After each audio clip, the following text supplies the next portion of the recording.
ఊరు నియోజకవర్గంలో గత పాలకులు పాలించినప్పుడు అధికారులు కానీ నాయకులు కానీ ఎంపీ ఎమ్మెల్యేలు కూడా సహకారంతో 77 సంవత్సరాల నుంచి అభివృద్ధికి నోచుకొని చెన్నూరు నియోజకవర్గం గత ప్రభుత్వం ఎంతో కొంత బ్రిడ్జిలు కానీ ఈ చెరువుల మరమ్మతులు కానీ కొన్ని రోడ్లు కానీ డివైడర్స్ కానీ ఏర్పాటు చేసిన దాఖలాలు ఉన్నాయి. కానీ నేటికి కాంగ్రెస్ ప్రభుత్వం అధికారం చేపట్టి సంవత్సరంన్నర కాలం గడుస్తున్నా ఎక్కడ వేసిన గొంగలి అక్కడనే ఉన్నది.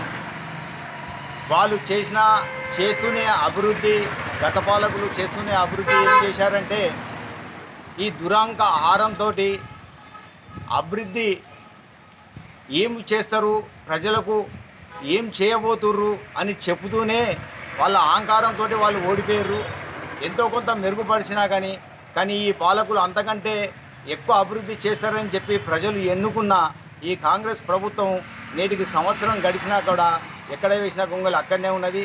తండ్రి కొడుకు ఎంపీగా ఉండి తండ్రి ఎమ్మెల్యేగా ఉంటూ ఈ నియోజకవర్గాన్ని ఇప్పటి వరకు ఎంతో అభివృద్ధి పనులు చేయవలసి అవసరం ఉండే, కానీ ఎక్కడ చూసినా అభివృద్ధి మాత్రం ఎక్కడ కానరావడం లేదు. ఇది ప్రజలు గమనిస్తూనే ఉన్నారు. ఇట్టి విషయాలు కూడా ప్రతి ఒక్క పౌరుడు మదిలోనే మెదులుతుంది. ఏదో కాంగ్రెస్ ప్రభుత్వాన్ని గెలిపించుకుంటే ఎంతో అభివృద్ధి అవుతుంది అనే ఆశలో ఉండే, కానీ ఎక్కడ చూసినా ఏ పల్లె చూసినా కానీ చెన్నూరు నియోజకవర్గంలో డిపోకు కావచ్చు ఏర్పాటు చేస్తానని మధ్యంతరంలో ఆగింది. ఇప్పుడు ఓతుకల వల్లే కావచ్చు, కొన్ని గ్రామాలు కావచ్చు, చెన్నూరుకు 8 కిలోమీటర్ల దూరంలో ఉన్న గ్రామాలకు బస్ సౌకర్యం లేదు అంటే ప్రజలు ఏ రకంగా ఎన్ని రోజులు నిరీక్షించవలసి వస్తుందో ప్రజలు అర్థం చేసుకోవాల్సిన ఆవశ్యకత ఉన్నది. కానీ ఎంతోమంది ఆశపడి ఈ కష్టాలకు కూడా ఓర్చుకుంటూ నడకబాటున ప్రయాణాలు సాగిస్తున్న ఈ గ్రామ పరిసరాల ప్రజలంతా ఎంతో ఆశలతోటి కాంగ్రెస్ ప్రభుత్వాన్ని గెలిపించినా కానీ కొన్ని గ్రామాలకు 6-7 కిలోమీటర్లు ఉన్న గ్రామాలకు కూడా బస్సు సౌకర్యం లేకపోవడం చాలా సిగ్గుచేటు. ఇప్పటికైనా కానీ కాంగ్రెస్ ప్రభుత్వం మంచి మనసుతో ప్రజల సంక్షేమం కోసం, ప్రజల అభివృద్ధి కోసం ఆలోచించేసి చెన్నూరు నియోజకవర్గాన్ని నలువైపులా అత్యంత వైభవపేతంగా తీర్చిదిద్దాలని చెప్పేసి భారతీయ జనతా పార్టీ కాంగ్రెస్ పార్టీని డిమాండ్ చేస్తుంది.